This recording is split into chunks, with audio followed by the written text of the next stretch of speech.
Rooted in faith, rooted in family, rooted in values, rooted in traditions. Welcome to the Rooted Outdoors podcast.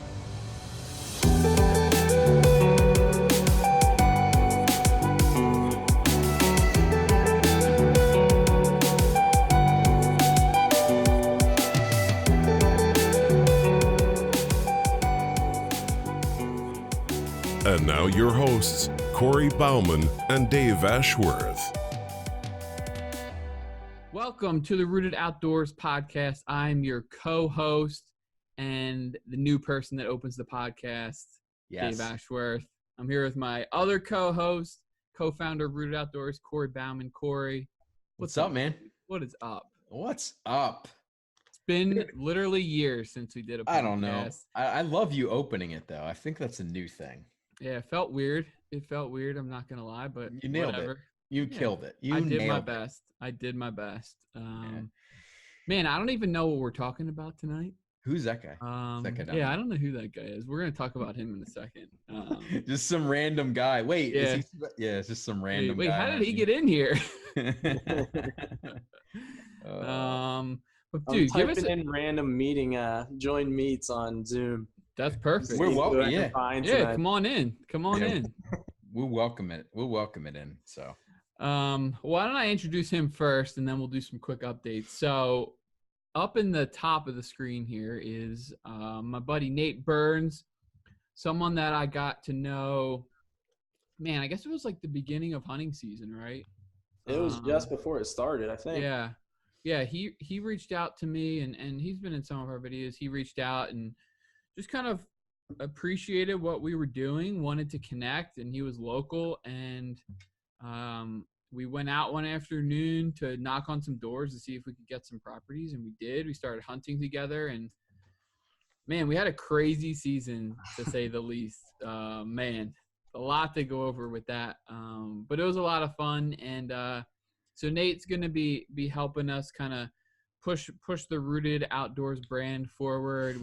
We obviously do a lot of hunting together, filming. So we're just excited just to kind of have him around, just working with us and hunting with us, and just a brother in Christ. And it's just been awesome to have him. Anything I missed, Nate, that you want to kind of introduce yourself or talk about? Or I mean, one, it's been fun because like you mentioned, we got together right before the season started. And usually it's one of those things where you talk for a bit and then you go on a date, but we just went on a date right away. So we went out. That's one way to put it. We went out and got properties right away and got the season started. And yeah, I mean, this fall has been great. Not only the hunting, but really being able to grow as brothers in Christ. And I'm sure we'll touch more on that at some point. But for sure. Corey, what's up with you, man? Like, just give us like a way up 50,000 foot overview of like what has been going on, because you've had a crazy season, and you said it might be the most fun season you've ever had. So just give us a quick, like, I know, we had a whole podcast on your deer hunt, but give us a quick overview of like just what's been going on. So for what's going on right now, immediately I have a venison meatloaf in the oven. And so I'm going to have to get that at some point because it's really close to being done. I don't want to burn my venison meatloaf. That's just going on right this second. But because of me being able to shoot a deer this year, I have a venison to make a meatloaf, which is nice. I was actually doing a little reflecting the other day, and sometimes you like look back on seasons too, and like I know Dave, you had a very different season than I did this year, and it was rough. It was rough kind of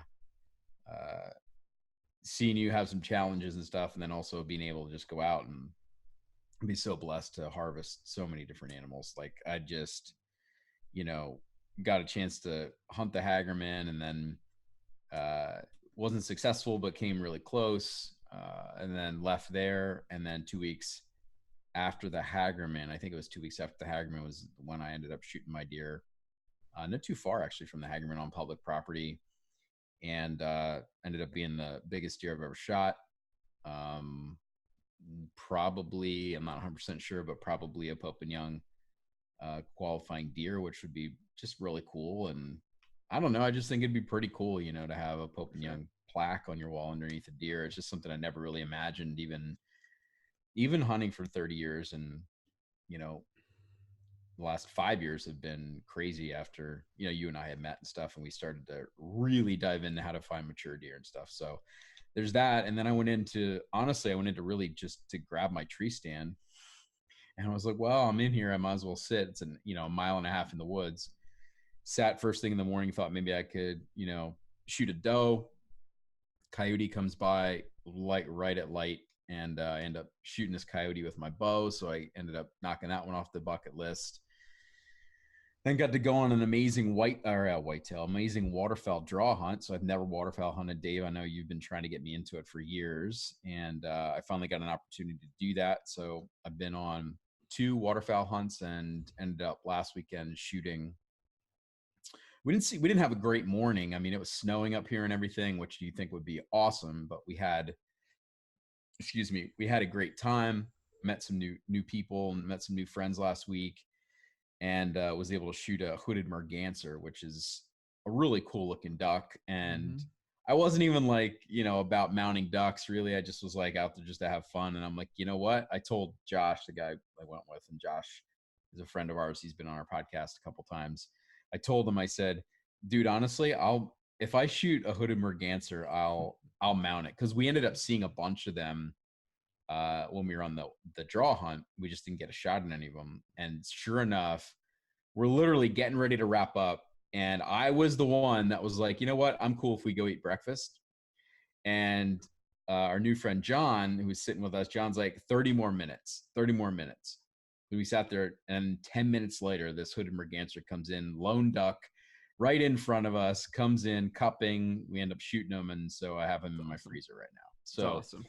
It's just been, I look back and I'm like, man, this is the most successful season I've ever had, probably. And I've had the most fun with it too, which is really cool. I've had challenges, but I've enjoyed every single second of it. And I don't know, man, it's just been a good year. And I know it's been, like I said, a different year for you. It's been a real challenge and stuff. And man, I can only hope that you have, at some point in your life, if you can have at least one of these types of years, man, it just feels good. So yeah, for sure, things are good, man. I mean, I might go on another waterfowl hunt maybe in a couple weeks, and that'll pretty much be it. And then take the break before turkey starts, because I think that we have some good opportunities this year for turkey, not only in Pennsylvania, but potentially in Texas too.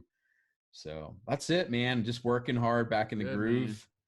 And just happy to be back on the podcast for sure. Yeah, me too.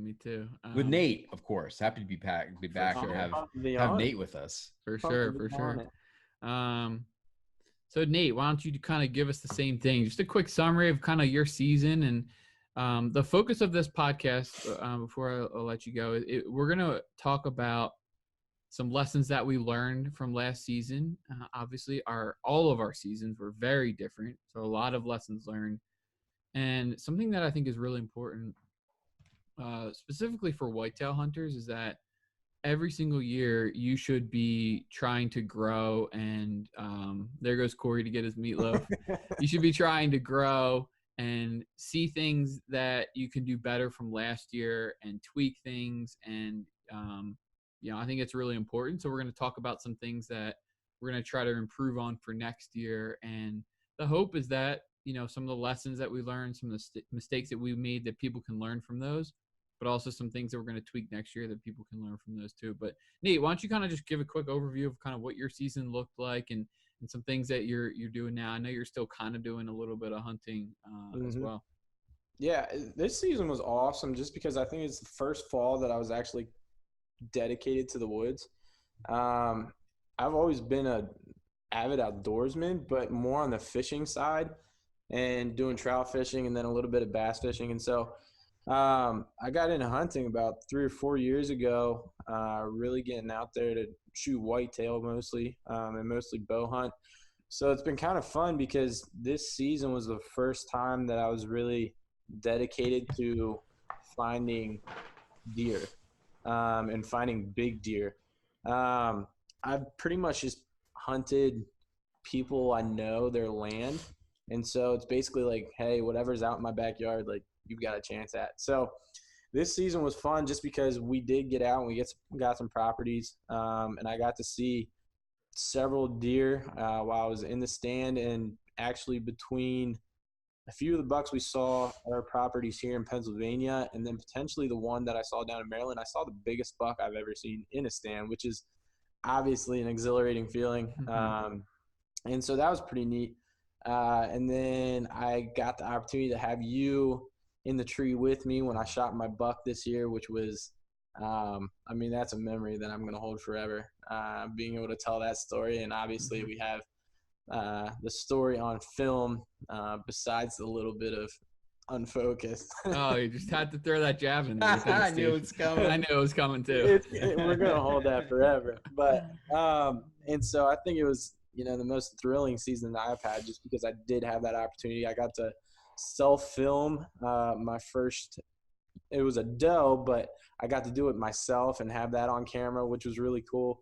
But I think what I've learned the most this year is being able to prepare yourself, especially as a self-filmer, but being able to prepare the opportunities you have. So if I'm going into a hunt, knowing the wind, knowing where I'm going, kind of having an understanding of where the deer are coming from or where they might be moving, the times of year. Because like I said before, for me, it was just, I feel like hunting today, I'm calling up so-and-so and I'm going to the backyard.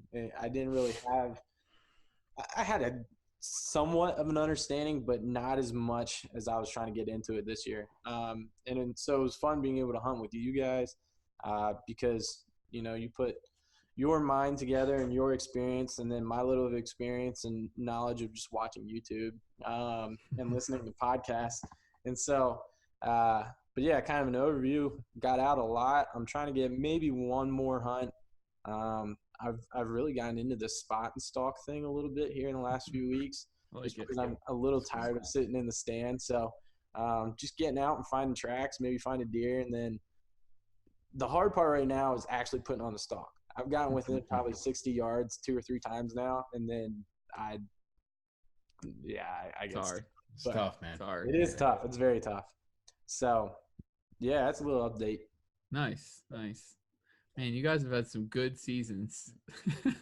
Well, so I mean, we are going around the horn right now, so you're up, dude. You're up. It was a rough year for me. It was a rough year, but I'm also I don't want to get into too much of this yet, but I'm also heading into next year probably more excited than I've been to go into a season ever. Just because I feel like I've been stagnant for a while with the things that I've been doing, like trying to fix small things, trying to do little things, and I feel like I've been missing the boat, and we can talk about that a little bit. But I'm just really excited for next year. So the season started for me not on a great foot because I didn't really have any properties around here. Like, it was September. I had the farm. Like, I kind of always have the farm to hunt, but I didn't have anywhere around here. Like, I had a couple spots that other guys were hunting, a couple small acres. And so, like, just nothing was really happening. And I was putting basically all my time and effort into the farm, which is not a bad thing. But it's also an hour and 45 minutes away. So I love being able to go out around here and hunt and go out, at 3:00 and get in a tree by 3:30. Like, that's nice. So then I, got connected with Nate. We found some properties around here, and I wasn't sure what the properties were like. I know there's big deer around here, but I just had no idea really what they were like. Hunted the farm some in the earlier season, wasn't having a ton of luck. I saw some deer, but nothing that I was looking for. Started hunting around here a little bit with Nate, and we were seeing some deer. Like, we were seeing bucks pretty much every time we went out. And then I guess it was late October. It was just a random day, and we split up, and we were going to 2 separate spots, and we were talking, It was a spot that I'd never hunted before. I never even walked the property before. And I went in there and was sitting and ended up shooting it's probably the biggest deer. Maybe not. It was one of the biggest deer I've ever seen. It was definitely the biggest deer that I've had in bow range, and was able to shoot. Ended up tracking it the next day. Had a guy come in with a dog to track it, which is allowed now in Pennsylvania, which that was actually really cool. But didn't end up finding it. And that was just tough. That was just really tough to go through that whole thing, having thoughts of like, is this something that I even should be doing anymore? Like, am I just wasting my time, like hunting? And like, those are just legitimate thoughts that I was having. Like, should I just stop investing all this time and money and energy into this? Like, that was thoughts I was having. So that was tough. After that, I hunted the farm a bunch.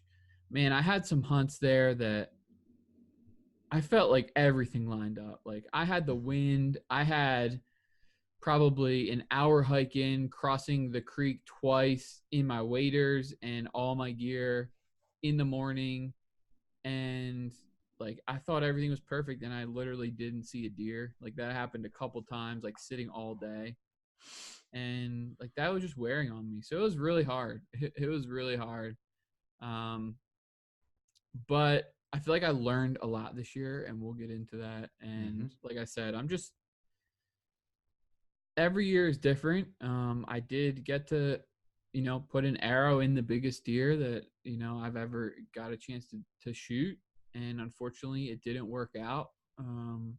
But there's still some success in that has been hard to find, to be honest. But it is there. And then you guys have both, reminded me countless times of the success that there is just in being able to do that. So just trying to pull positives out, and then in the failures, learn from those, and just become a better hunter. So rough year for me, but we'll be back next year for sure, better than ever. So I mean, shed season is right around the corner. I love so shed season. Could... Yeah, we were out walking today, actually, Nate and I.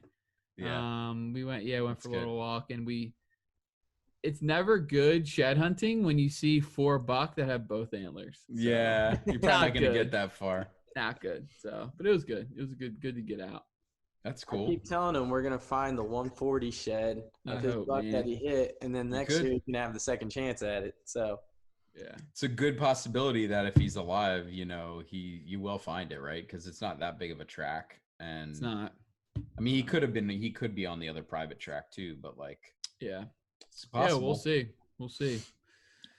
Why don't we kind of get into what we wanted to talk about today? I think it's a really good way for us to kind of reflect and learn, but also for people to hear like some of the mistakes that we made, some of the things that we learned this year ourselves is a good way for other people to learn too. So I think it'd be cool to kind of talk about like some of the biggest lessons that we learned this year. Yeah. I think a cool thing to do would be to do like one hunting one each. Okay. But then also one, like, I don't know how to describe it, like non-hunting. Does that make sense? Like something you learn from hunting season, but that's like not like how to kill like a buck. Yep. So let's just start with the hunting side of things. So who wants to kick us off with a lesson learned? So a lot of my lessons were learned at the Hagerman, because not to get into super detail about that, because we did a whole podcast about it, but like it was just a really challenging place to hunt. The terrain was pretty challenging. It was just, I don't know, it was just different. It's vast land, and the deer were different because they weren't pressured. And so I made a lot of mistakes because I was thinking opposite of what it actually was. In my mind, I'm thinking, well, these deer aren't pressured, so it's going to be pretty easy to get in there on them, right? And they're not going to be as alarmed. Well, the problem is that because they weren't pressured, they weren't used to human scent, which is really what I wasn't thinking. And so, man, I got blown at by deer more in 2 days than literally I've been blown at in years since I really started like paying attention to wind and scent. control. And man, it was laughable. I mean, I have, I'm working on putting together like a little rap and short video on it. And I'm listening to like some of these clips, and I've got multiple clips of deer snorting at me, and it became laughable because, I mean, there'd be times where I'd just be sitting there literally doing nothing, and I had the wind in my face, and there'd be a deer snorting like 100 yards away, and I'm like, and there's not that many guys in there, so I mean, I guess it was just reinforced that they're just such amazing animals, and they're so instinctive, and they really do know when there's something not right in their area. Like the one joke was, I had a deer cart because I'm pretty far back in there, and I had a deer cart laying out by like it was kind of like a pipeline, like a power line, I guess you would say. And it was kind of out of the way, but it was still laying there. It wasn't completely covered up in brush or anything. And I had several groups of deer come in and dude, spot that thing. And I didn't even catch on in the beginning. And I'm like, man, what is that doe looking at? And then she'd get alert. And then I realized after like it happened a couple of times that they were in there grazing and stuff, and they would look over and see my deer cart like 80 yards away. They'd see it, and you could tell because they would like kind of walk towards it. Yeah. And I would say the biggest thing I learned, honestly, is just to be so like Nate, you were talking about spot and stalk. One of the biggest mistakes I made was like I grew up tree stand hunting, and I still, even in Texas, it's a lot tougher to tree stand hunt in some instances. I still like force myself to jump in a tree because that's what I'm used to. I just haven't ground hunted. I don't have a lot of confidence in it. And so I hung my muddy set probably 10 feet up in this tree that I shouldn't have been in. And the first day I didn't really know, but I got busted a couple times. I'm just, I'm almost at like eye level with these deer, and it's pretty thick in there, not a lot of shooting lanes. And I got busted the first day, and I thought to myself, man, Corey, if you can get on the ground the next morning, I knew the deer were filtering back into this bedding area. Like you can get your doe on the ground. You can definitely get a good opportunity. And I fought it off, and I was like, you know what? Nope. I'm going to go back into the stand. And that morning, the second morning, I had a doe come in that I could have shot if I was on the ground. Like no doubt, if I was on the ground, I would have shot her. And she saw me. I bumped the tree. I bumped my bow against the tree arm, the camera arm. And there they go. And I had multiple opportunities that morning. I mean, I had like 4 or 5 different times where I could have drawn back on doe that morning. And because I was in a tree, I couldn't get it done. Yeah. So from now on, it's just to be mobile. And then the second one, I'll let you guys go next. Yeah. Like I'm like hogging. No, you're good. You're good. Do it. The next one would be when I ended up killing my deer this year. One of the things I did that I probably wouldn't have done before is really get aggressive with movement during a sit. So my goal was to sit all day. I don't know that my goal has ever been, if I'm going to sit all day, to ever really get up and move. And what happened was I had several deer walk just outside this kind of thick bedding area that it was just out of range. I mean, it was like 65 yards from where I was sitting, and I saw several deer do it. It's about 10:30 in the morning. I'm like, man, I mean, I can either sit here and hope one comes by, or I can move to where I've been seeing the deer. And I just normally wouldn't have done that. Now, maybe you guys would have, but like, I just wouldn't have. And I made the decision. I'm going to tear down my stand. And I've gotten pretty good at, tearing down the muddy set because it's just repetition. And I'm pretty good at it. Like I can do it pretty quick. Yeah. And I can get it up. It still takes time though. And like I know for me, like in my head is like, well, I know as soon as I get on the ground, then the deer is going to come in. It's like, yep. And that's exactly it. And you know that like there's eyes around you that you don't see, right? Like there's somewhere possible there's a deer bedded that as soon as you get to the ground, it's over, and it could ruin the whole day. Yeah. But I was like, you know what? I thought about it in my head. I'm like, I can do this. I got to do it now. And if I'm going to do it, I got to do it. So I did. I ripped everything down, and I only moved 80 yards or something like that over to an area where I thought like was in a better position. Ate my lunch, got settled in, ate my lunch. And it's funny, even at like 1 o'clock, I was contemplating getting down and doing some scouting because it was just slow. And even though we know that it can happen just like that, you still, when you're sitting all day and you're by yourself, there's things that go through your head. You like almost convince yourself that you should go do something else, right? Yeah. Yep. So I decided to stay and ended up shooting my deer at like 115, 110, 115. And if I would have gotten down, I would have never seen it. If I wouldn't have moved, I would not have gotten a shot at that deer. I'm convinced, because the way he was heading away from where my other stand was. So just be mobile. Don't be afraid to do things that are out of the ordinary that we might think, or get out of your routine. And they say get out of your comfort zone. Because sometimes doing something crazy and wild that you might think is crazy and wild is the thing that gets it done for you. So Right.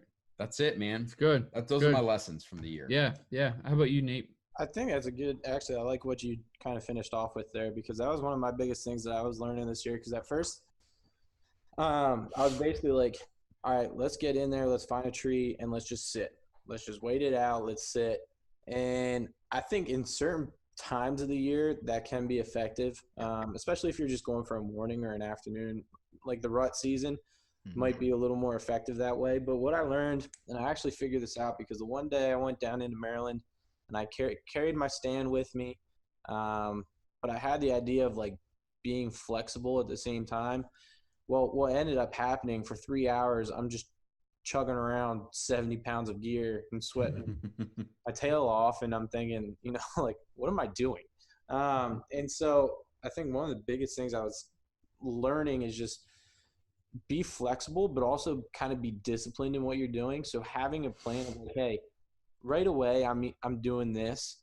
And it might happen where you go in and you kick some deer out, or you might see a little movement, but you have to think too, deer have patterns to where they might be coming back to that spot. So if I'm walking in with a stand, or I have the stand in and I'm thinking I'm sitting in a stand, being able to do that. So what I found is like mornings I'm going to sit, but then if I'm not seeing movement, like that's where you said, like, I just had this inkling to go somewhere else. And for me, that's where I learned, like, okay, instead of just like taking 30 extra minutes to look for the perfect tree, or to do, like, get down and be mobile. And so that's why I've kind of gotten into this spot and stalk here late in the season. One, because you kind of have to go find the deer right now, but being able to have that flexibility, and for me, it's a little bit of learning movement patterns and seeing where deer are right now, because I'm not as experienced, but being able to be flexible is a big deal. And I think, a lot of people kind of just go with a gut feeling of like, oh, I'm not seeing deer, so I'm just going to move. There's still a plan to it. And so a lot of times what I did this year is I knew generally where the bedding areas were and where the travel patterns were. And so what I would try and do is intersect, a travel pattern to a late feeding area or a late bedding area. That way I wasn't going in completely blind. And it really worked out for the most part. Now, sometimes they may have gone 20 or 30 yards, down the tree line or up the path or whatever than what I was expecting. But I didn't have many sits where I wasn't seeing deer this year. And I think that's because I was able to put myself in the position to see deer. Yeah. And so, it was interesting because I hunted, 1 or 2 acre plots. I hunted public land.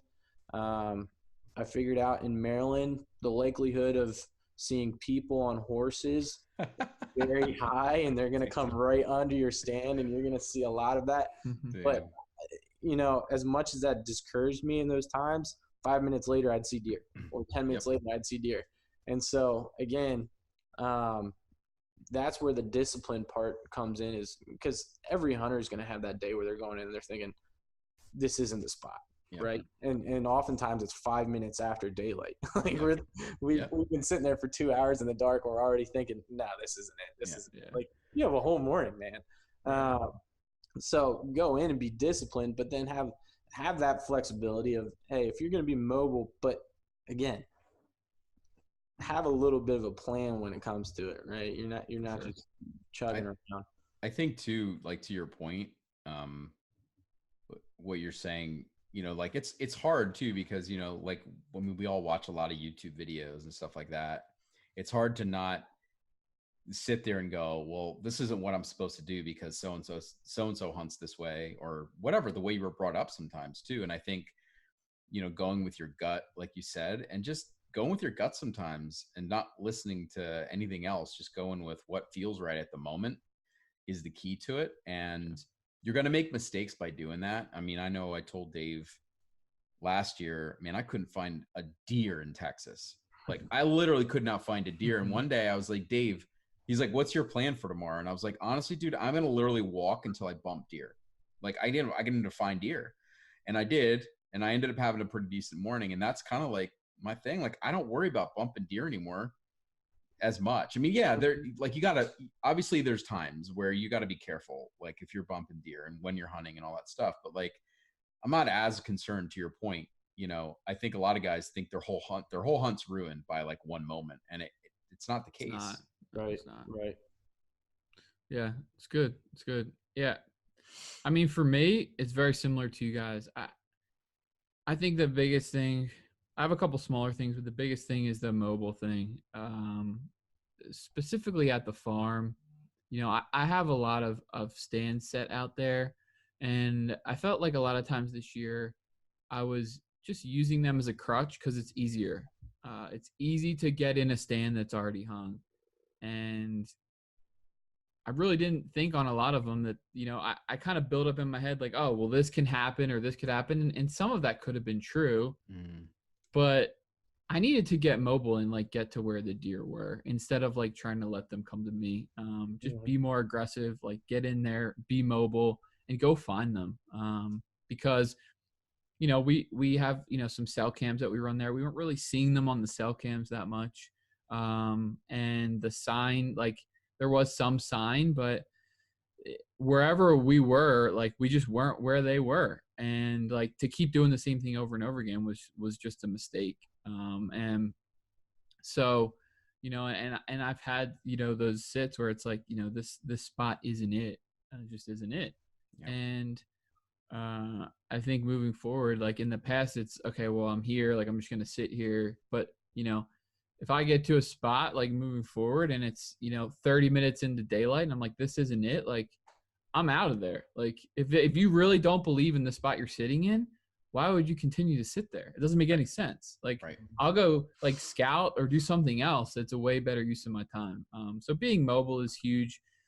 And two more things. One, I think that trying to find where bucks bed is, to me, is like the most important thing for me at this point. Like I need to know where they're bedding, and then I can figure everything else out. If you don't know where those bucks are bedding, you're kind of just hoping that they come through an area. Like, yeah, pinch points are great. Like you can kill deer there, especially during the rut, or deer like to cruise certain areas during the rut. But you're kind of just hoping that they come by. And if you can find their bed and you can go after them in their bedroom, like you're in charge then at that point. You're not hoping for them to do something. So that's a big thing. And then the last thing for me was, and I don't have anything like that I can quantify this by and prove this, but being quiet, setting up and getting into the tree, I think is a big deal.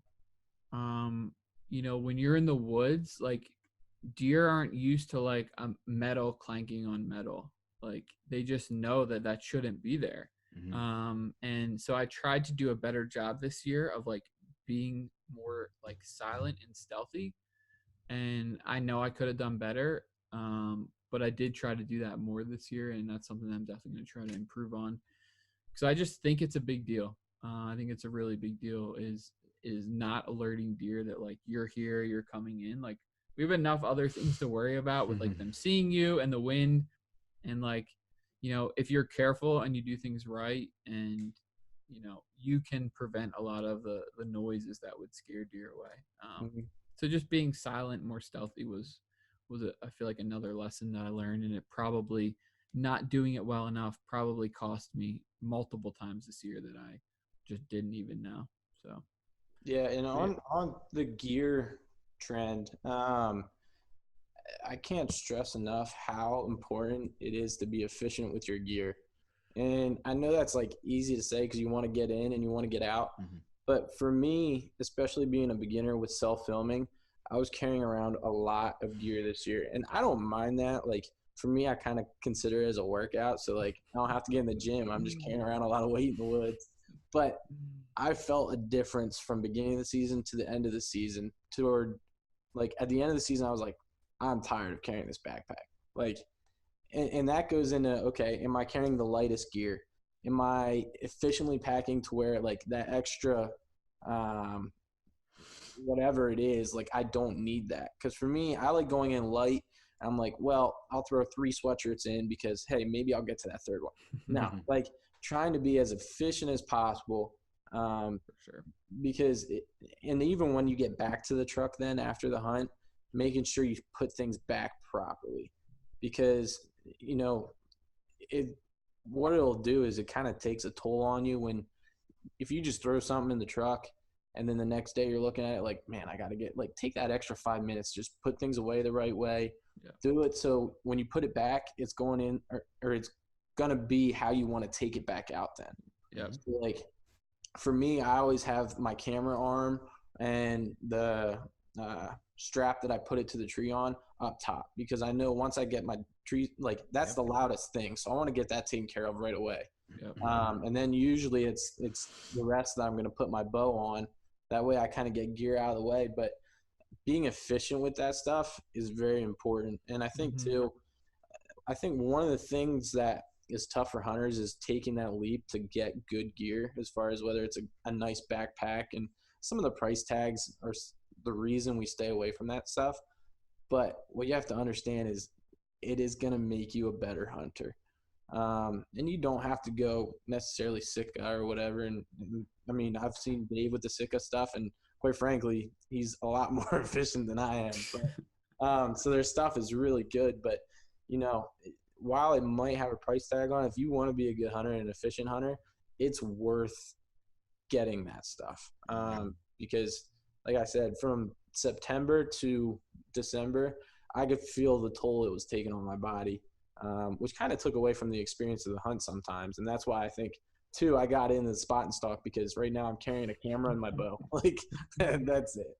Yeah, But, makes sense. Yeah, I couldn't agree more. Like, things that can deter you from doing what you think you should be doing and where you think you should be. Like, if I think I should be in this spot because that's where the buck is that I want to kill, but there's something that's deterring me from doing that, like that's an issue. You know what I mean? It's like my pack is too heavy, so I'm not going to go into this spot to go after this buck, even though that's where I know I should be.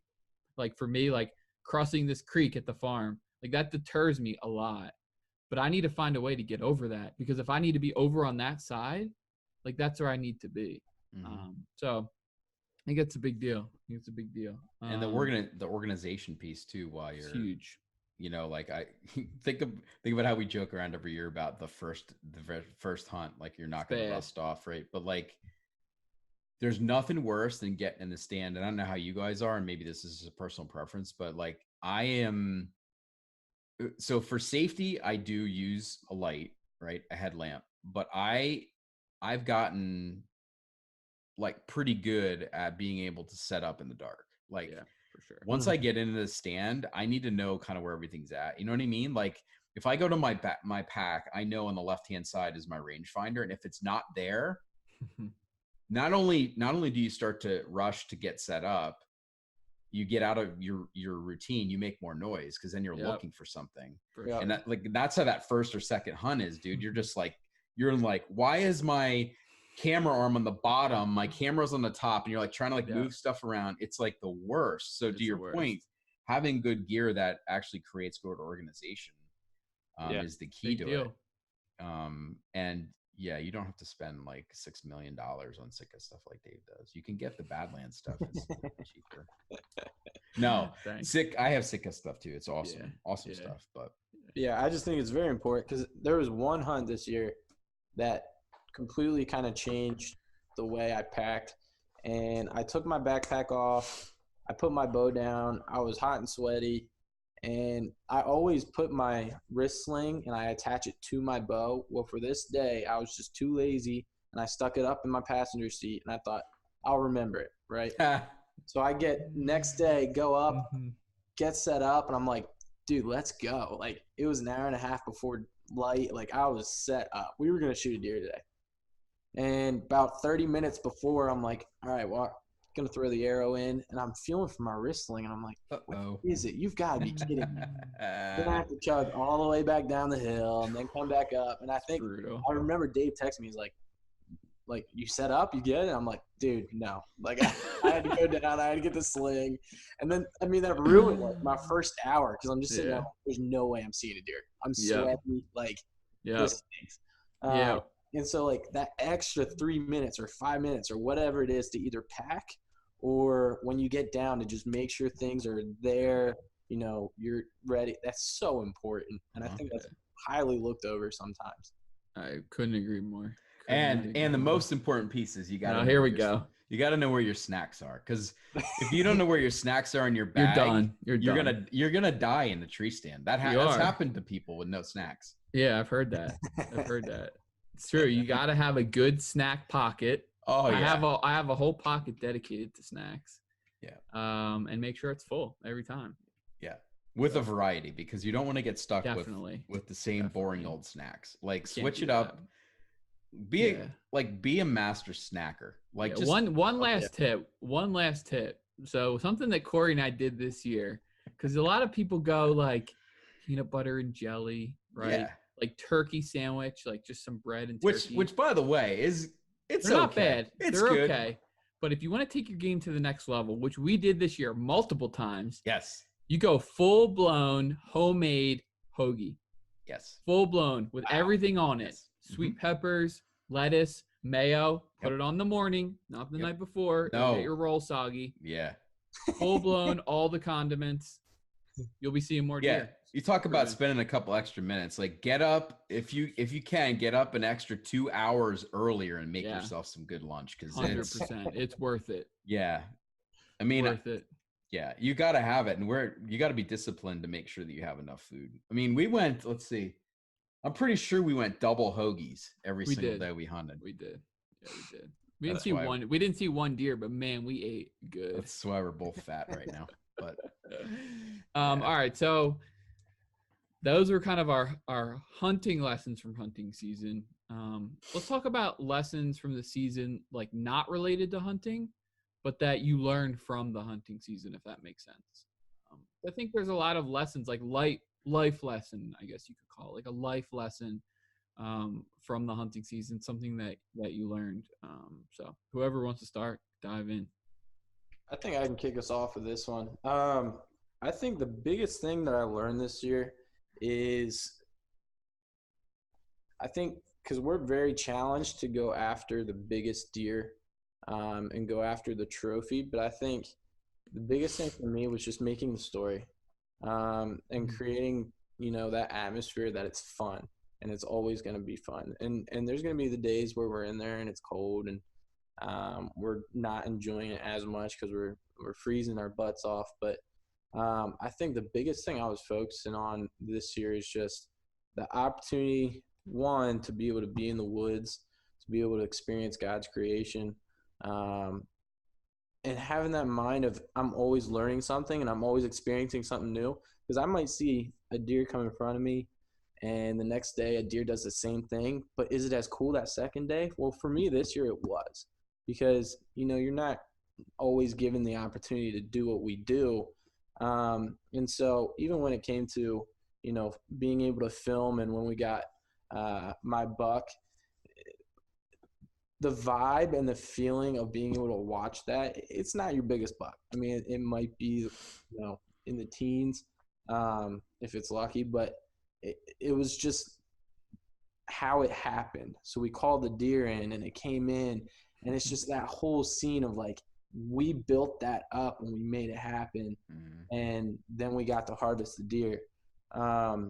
Because I think oftentimes it becomes a numbers thing. Like, how's this going to look on my wall? How is this going to, what's the story of this? And I think, we kind of overlook the factor of, are we having fun? Right. And I coach college baseball, and I talk to my guys the same way. Is I want to make you a good baseball player, right? I want you to peak as high as we can go, but what are the lessons you're learning from it? You know, when we get in the woods, we want to shoot the biggest deer, but what are we taking away from that hunt? Yep. Am I thinking about the missed opportunity, or am I thinking about, man, it's going to look great on my wall? Or am I thinking about that was the time that I got to be able to get out in the woods and I learned this and it made me a better man because one, right now I'm becoming more patient, or I'm becoming, you know, I don't know, whatever your scenario is. Because every time we get in the woods, I think there's something that we can take away from it. And, you know, I encourage anybody to look at hunting as an opportunity to be able to learn and be able to have silence. And for me, I mean, I don't think I drove home once not thanking the Lord for that opportunity. Whether it was one deer, whether it was no deer, whether it was a lot of deer. I just think there's lessons that you can learn in that quiet time. But That's good. It's good, man. Corey, you want to go? Man, I feel like you were on the same hunt I was, man. I mean, honestly, like I feel like, and we haven't even really talked about this, but that's very similar to kind of my experience at the Hagerman. You know, like Nate, like you and I haven't really talked about it, but you know, I spent a good portion of the summer, you know, pretty much every Saturday or every Sunday I could possibly get out there and probably walked, my gosh, I mean, 75 miles probably, like scouting that place. And, you know, the cool thing is like, I think I've matured matured as a hunter to the point where like, if I feel like if I would have hunted the Hagerman 10 years ago, it would have just been a completely different experience. But this time, you know, because I do take a minute to stop and smell the roses, you know, that kind of thing. Like I enjoyed like every second of it, you know, and not once did I ever feel a pressure to shoot a deer. You know, I ended up seeing the biggest deer of my life that I think actually was bigger than the one I ended up shooting later on that, you know, a couple weeks later. But just, I was able to like, I remember sitting there in the stand the first morning, and I was in like super early because, you know, I wanted to get in there, and it was cold, and there was frost on the ground, and it was like one of those nights where there was no moon, so it was like pitch black. And just to be in this like amazing place, and you know, I could hear coyotes, you could then, there was owls going off everywhere, dude. It was like the most amazing thing. And you could see, I felt like you could see every star in the sky. And I remember sitting there as it was starting to get light and like having some of the best prayer like I've ever had in my life, you know, and just praying and just being so grateful. And like, you know, felt like I should have been on my knees if I could have, and I was in a tree stand, so I couldn't. But like, I felt like, you ever feel that moment where you just like want to drop down and go, my gosh, like I don't deserve this, you know? Yeah.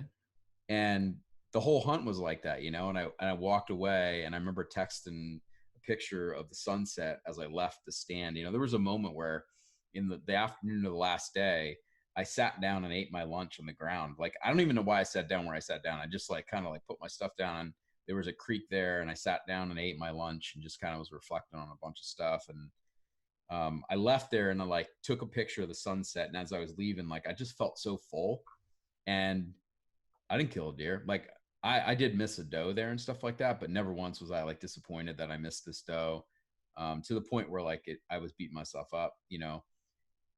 And while I understood it, like I felt like I was so full. And then even the rest of the season, even if I killed a deer or I didn't, it wouldn't even been a big deal to me. Like I wanted to go out and hunt some more and stuff, but it was like so cool.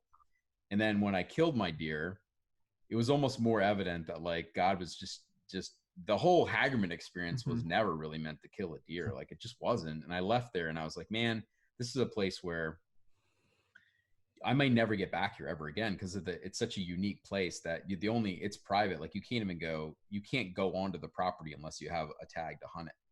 And it's basically private property owned by the government. And, you know, there's a good chance I'll never get drawn ever again for that hunt. So it's like, you get to experience it and then you leave, and it's like, man, I might never go back here. So it was just, it was like, it forced you to be so grateful for the opportunity. I met some really cool people, and then ended up killing a deer 2 weeks later that I never really expected. But it's like, it's like almost like God was like rewarding me because I was so aware of everything, acknowledged everything, and like just enjoyed the creation of it. And I don't know, that's the lesson really, is just to be really, and I always thought I was really good at that, but like I'm really intentional about that now. Even like last week when we went duck hunting and it was snowing, like I remember catching myself going, man, you got to look for ducks, dude. Like I literally was sitting there and it was snowing and I'm like, dude, you should be looking for ducks. And I'm like I'm in a daze, you know, I'm in a daydream, just like soaking it in. So yeah, man, that's very similar to kind of your thoughts. And I'm looking forward to next year too, just more to the point of just enjoying more of Texas and getting out to Pennsylvania and all these things. But it's yes, do I want to kill a mature deer every single year? 100%. But like at the end of the day, it isn't ever about that. So every year I get more aware of that, and every year I love hunting even more, if that makes sense. Yeah, it does.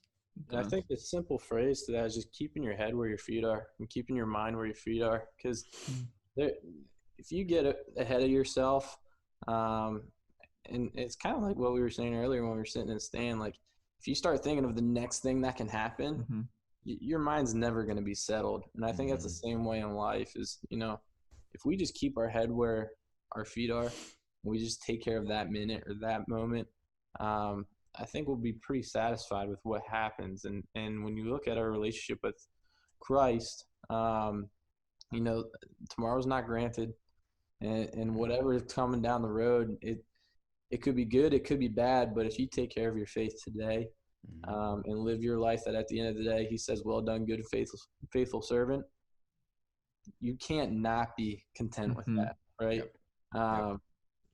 So yeah. It's good. It's good. I would say mine's kind of like two-part. They kind of go hand in hand. Something that I've talked a lot about over the past, I don't know, 2 seasons, 3 seasons, is the idea of just like loving the entire process of hunting. I think that a lot of times we forget that, you know, hunting is not just like killing a deer. There's so many pieces that go into it. It's the scouting, it's the, you know, trying to look at maps. It's the hunting part. It's just the camaraderie. It's like every part of the process that goes into it. So trying to love the process. And after last season, I felt like I was at a pretty good place with that, like really just loving like every single time I got an opportunity to do something hunting related. Like I really, truly loved it. And it just wasn't about like just killing. It was just loving the entire process. Like I really did. And then this season, I felt like, you know, because, you know, well, a part of hunting that everybody experiences at some point is shooting a deer and not being able to find it. Like if you bow hunt long enough, that's going to be part of it. And I felt like that was just something God was trying to teach me. Like you say that you love the process. Well, here's another piece of the process that you might not love, but you need to learn to continue to love the process. And so that was something that I'm still trying to work through, but it was a really big lesson for me. I think the other part of it too is the other lesson this season for me was just trying to get a better understanding of just how truly blessed I am with everything that I have, with just the time that I have to get out in the woods. I have a lot of, I get to go hunting a lot, like a lot more than a lot of people, with like just the equipment that I get to use. Like, you know, I've been blessed, you know, financially in certain ways that I can have a lot of the equipment that I want. And that's, you know, a huge blessing. The spots that I get to hunt, you know, the farm and other local spots, and just like really just incredible spots, and the deer that I get to chase on those spots, the people that I get to hunt with and to share all of that with, who have a very similar mindset and do things very similar and encourage me and help me along the way. And just blessed. And just you know, God's been really just helping me to see how blessed that I truly am. And it's not just about like one failure, another failure. Like that's not who I am. Like I'm blessed with everything that he's given me. And then ultimately, you know, what matters most is just my relationship with him. None of this other stuff really matters at all, to be honest. Like I know my identity is him. My salvation is through him and in him, and I'm secure in that. And no matter what happens, whether you get to go out and you get to shoot, the biggest deer, or you get to go out and you don't see anything, or you get to go out and you shoot the biggest deer of your life and you are at the highest of highs and you don't end up finding it and end up at the lowest of lows. That's not what defines me. Like my identity is in him at the end of the day. So I think that's probably like all those things kind of go hand in hand, but that's probably like the biggest lessons for me from this season. It's really good to hear you, hear you talk through that and stuff, because you and I haven't like even talked about it off the podcast. To be honest, just kind of just been letting you kind of go and just figure things out. And I knew that you would, even though you had some tough moments and stuff like that about quitting hunting and things like that. And while I could have sat there and said, dude, you're not going to quit hunting. Like, I knew that you know what I mean? Like it just wouldn't have been the right thing. And I probably knew too, but in the moment it just didn't feel like that. Yeah, for sure. Like it's real. It felt real. Like that felt like a real thing that I could do. Like, but I think too, like it's pretty cool that God will put you through that situations to make you a better hunter or a better person.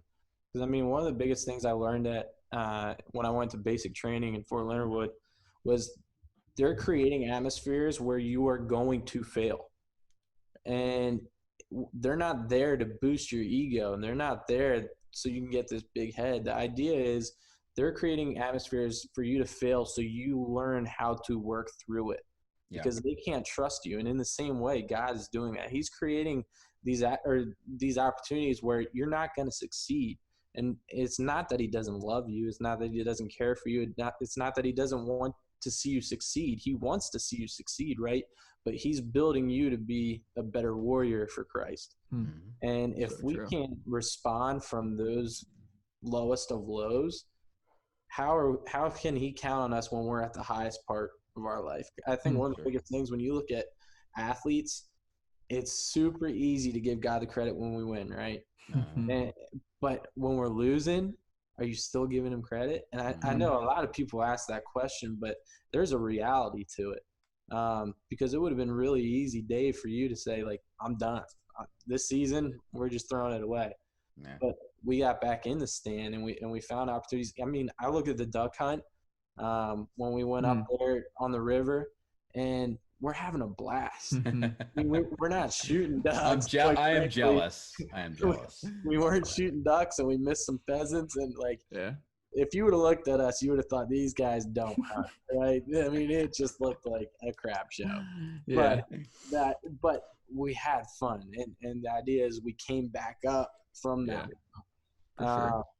And it's pretty cool that we have a guy that's going to do that, and he's going to say, hey, I'm going to put you through this time, but I'm going to also hold your hand and walk through that situation with you.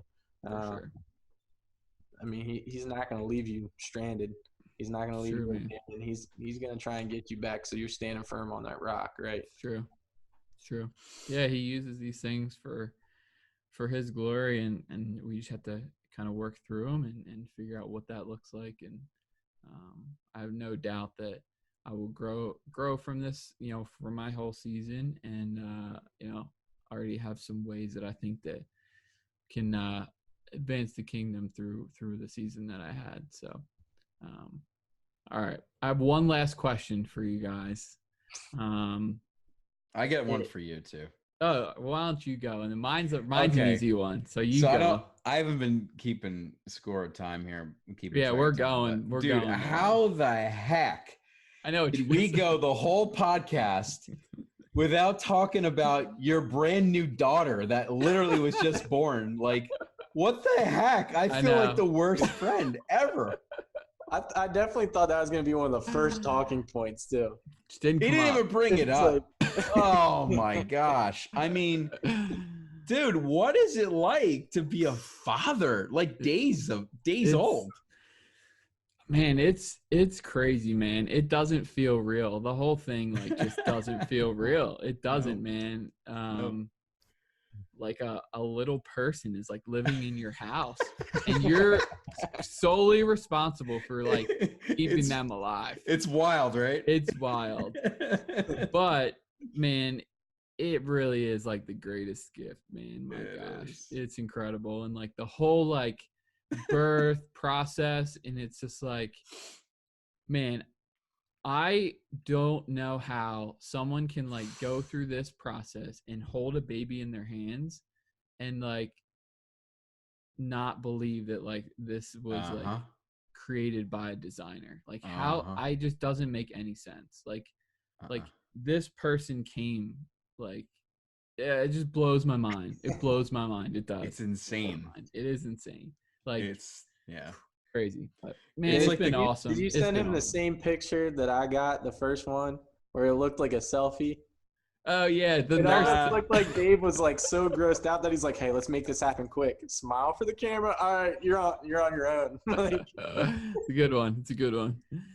dude, But man, it's the been most. It's awesome. It's been awesome. I was gonna say, I think I said to you, maybe I said before she was born, or whatever. I'm like, dude, if you talk about like people talk about miracles and supernatural stuff, you know what I mean? But it's the most supernatural, miracle-ish. It's a miracle. It is a miracle, but like for sure. it is. It's the closest thing I think that you could have to like Jesus literally performing a miracle. It is. Like it's just incredible. It is insane. It's insane. Like, yeah. So, but it's been awesome. It's been awesome. So she'll be out in the woods next year. So we'll see. Yeah, little Macy. Yep. Bryn said to me, so when can Macy and I both go hunting together? And I said, well, little so longer. you're probably going to be 10 and she's probably going to be like 5 or 6. So probably not for a while yet, but we'll get you started and you could be like a big mentor to her. That's it. It's perfect. We will do that. We will. She's ready. That. Whenever you guys are ready, we're ready. I know she is. All right. So my last question, simple question. I already know Corey's answer. So I'm teeing you up on this one, but see what Nate says. Piece of gear you're most excited to start using next year. So Corey, you want to go first? You gotta go check your meatloaf. No, I'm gonna go get my piece. Oh, go get it. All right. So Corey's gonna go get it. Nate, do you have any pieces of gear? I can go if you don't have anything. I do have something. Piece of gear. So I'll go first. So, I have been like really trying to lighten everything that I'm doing, like trying to get into the woods, like really get light. So I'm switching to like it's made by Lone Wolf Custom Gear. They have like a stand and sticks. It's very low profile.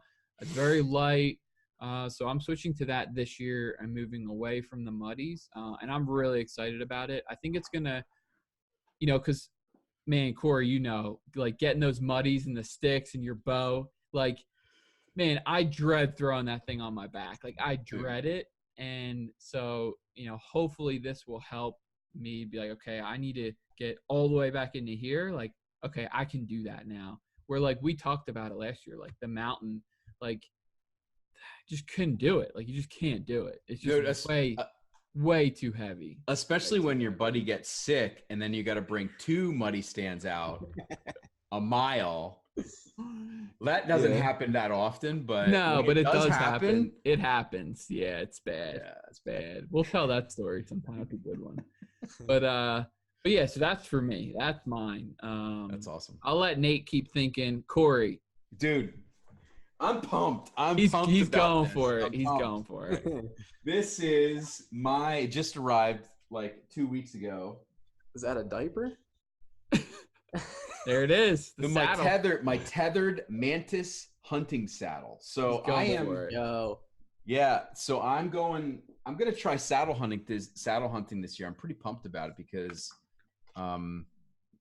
So a couple years ago, I switched over from, and I know this is like, when I say it, there's probably going to be people thinking this is like a controversy, but I switched to a climbing harness a couple years ago instead of my instead of like a summit Shoulder like, harness. Yeah. And there's a lot of reasons. I don't want to get into it right now, but I switched to that and I love every second of it. And I actually did do a little mountain climbing when I was younger, but so I just love, because of anywhere, but like public land, doing a lot of public land hunting. And especially this year, I hiked in a lot. And it would have been really useful at the Hagerman. I could use the saddle in that tree or a couple trees. And there's just not a ton of great trees in areas that I'm hunting right now. And I want to be lighter. One of the things to your point, Nate, is I didn't do a ton of self-filming this year because of that. I actually didn't want to carry a ton of stuff in, but I feel like I will do more if I can have a saddle and not have to carry a whole stand in and all that stuff and trying to figure out how to get in there. And I can go deeper in. So I'm excited, man. I'm going to try saddle hunting and hopefully, I won't totally just use it. I mean, I still love my muddy, but yeah. So I'm going to give it a shot and see what happens. I like it. Nate, what do you got? Well, I'm a couple years behind you guys, but dude, it could be a bow hanger for all I care. Well, That's exciting, dude. I'm That's excited you're hand-me-down muddy, because there you go. I've been lugging around this 50-pound climber. Oh yeah, that makes a ton of noise. And toward the end of the year, I mean, I got a hawk stand. I ended up leaving it at a private property in Maryland and just leaving it up because then Dave allowed me to use this money. But I'm excited to go that route this year because, like we said, with the efficiency and stuff and just being lighter, it's going to be a world of difference with the muddy and the sticks. For sure. And being able to get into trees that I haven't been able to get into because it's pretty easy to pick out the big blob in the tree with no leaves because it's the only tree you can climb. And then I think my big goal, which will probably happen over summertime, is getting a new camera. Right now I've got a DSLR, a new camera for the filming because as much as the hunting has been awesome, I've been loving the filming part this year. I've put up a few videos and they're not the greatest of quality, but it's cool being able to share the experience and do that stuff, and would definitely encourage it to anybody. But yeah, I'd say those are probably the two things that I'm looking forward to for next year. That's awesome with the muddy. You're going to love the muddy, man. I mean, I love it. Yeah, and we'll have to, you have to let me know because I've figured out some really good ways to pack that thing and still carry camera gear where it's, it's not like not having a stand, but I've figured out some good ways to pack it. So, and if you ever need to pack out too, he can help you with that too. Dude. One thing I have, I'll make this real quick because I know we're definitely stringing this out, but the thing where people take in like one stick and then they attach it to the foot, and that would be something that I'd be curious to. I'm not there yet. Yeah, I'm not there yet. I'm gonna learn how to do that this year so I can carry 2 sticks instead of 4. Yeah. I'm gonna go 2 sticks. It's called a something and a. Well, there's an aider. It's an aider. Yep, that's what it is. But I'm gonna give that a shot this year too. So I'll keep you posted, dude. Because I'll go make all the mistakes. Wouldn't be bad, but getting down would be the part where I'm like, I'm just gonna, hey, someone bring me 3 more sticks. Right. Help me get down. I'll make all the mistakes, fall a couple times, and then you'll be good. Yeah. You learn from my mistakes. Perfect. Cool. All right, we need to wrap this thing up. I don't have a clock on here, but I mean, it could be 3 hours. We're 6 hours in right now. I think we're gonna wrap. But man, any final thoughts here before we get out of here? Or any updates? Anything we want to talk about? Oh, we won't tell yet. Oh yeah. But keep an eye on our social media because we have something that has been in the works. I feel like we've been talking about this for years. Nate has been really driving this home for us, and we're just super excited. So really, really big announcement for us. So keep an eye on our social media. I would say within the week. We're at January 14th. I'd say by January 20th. yeah. So once this podcast is live, so as we're watching it, It should be live, It'll be yeah. announced like probably a couple days after that, I would say. Yeah. So So that's going to be huge. We also have our youth turkey hunt coming up, which we always talk about every year. So just throwing it out. If you know anybody, please reach out to us. We're always looking for a good candidate for that. And then also something that we still want to kind of do more of is the speaking engagements at churches, at game dinners, and use some of our stories and different things to kind of share the gospel. So if anybody has hosts a game dinner or knows a game dinner and can put us in touch with somebody for this year or even just for future years, if you know anybody, please reach out to us and put us in touch with them, because we love those opportunities. So yeah, anything else you guys have before no, we go? just make sure you go to our YouTube page. We do have, even though we have some content we got to put up yet, the This Is Hunting kind of series. We do have some stuff we're gonna be putting out there. Like I said, I'm working on the Hagerman video. It's going to be a little bit longer than probably 3 minutes just because it's a lot, but going to finish that up. And, we got some couple other ones coming out. So just subscribe so that, obviously when we put content out, you guys see it. And, of course, our Facebook and Instagram pages. We're getting close to 1,000 on Instagram, and we're not like 900. So got to get there. 1,000. Yeah. Got to get there. So, well, listen, thank you guys for listening. Thank you guys for following along. We really appreciate it. If you've been following us for a while and we don't know who you are, reach out and say hi. We love meeting new people and talking to people. If we can help you with anything or share some stories, whatever, we just love connecting with people. So feel free to reach out anytime. But thank you guys for listening. Hope you guys learned something new, and we will talk to you in the next one. See you guys.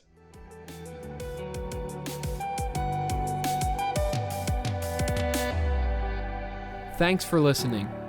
Be sure to like us on Facebook, follow us on Instagram, and subscribe to our YouTube channel to stay up to date with everything happening at Rooted Outdoors.